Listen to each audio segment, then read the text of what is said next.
How do we get a group of people to take the desired action? How do we get them to refer their friends and family? How do we get them to accept a certain type of treatment? How do we get them open to the idea, your vision of what better could be for them? And there's two concepts to understand here.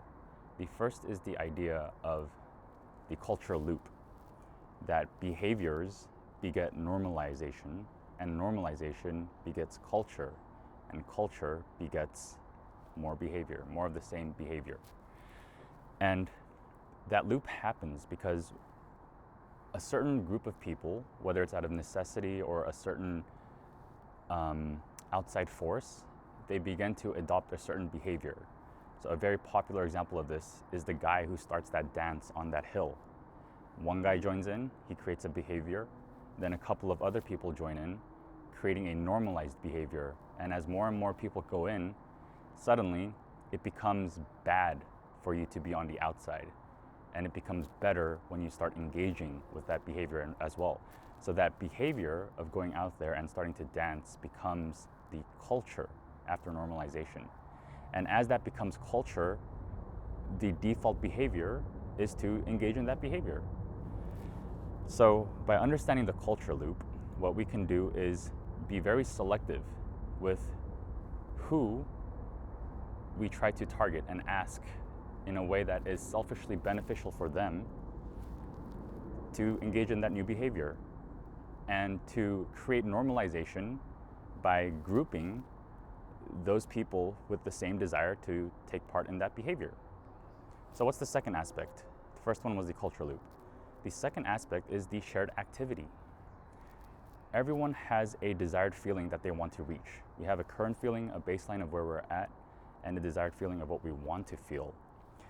And there's activities we can take that help us get towards it. If it's wanting to feel youthful and wanting to feel healthy, that activity might be yoga or Pilates.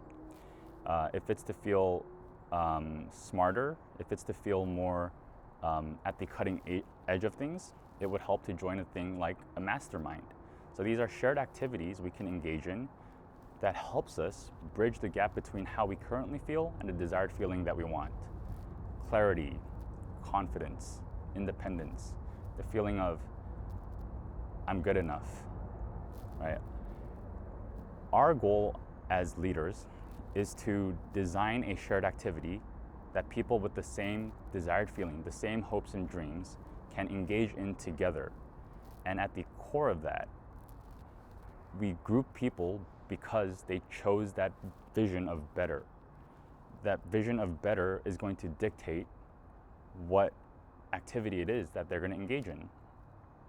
The vision of better is that desired feeling. That you promise that, hey, if you engage in this certain behavior, I can get you towards that desired feeling. And for you, it might be, if you're a dentist, it might be accepting that treatment. It might be changing how they perceive dental care. Maybe going more from reaction-based to more proactive. Okay? And as you group those people together with underneath the umbrella of shared activity, you start to create culture. And at that point, your goal becomes to manage a culture and lead a culture and take them to the promised land.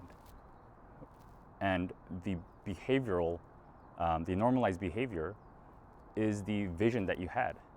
So if it was for Apple, that vision was a world where technology is on a phone. I hope you're following. The work of a marketer, a big part of it is leading a culture. Today, marketers are leaders. So I hope you adopt this idea, and I hope you think about it and play around with it. Thanks.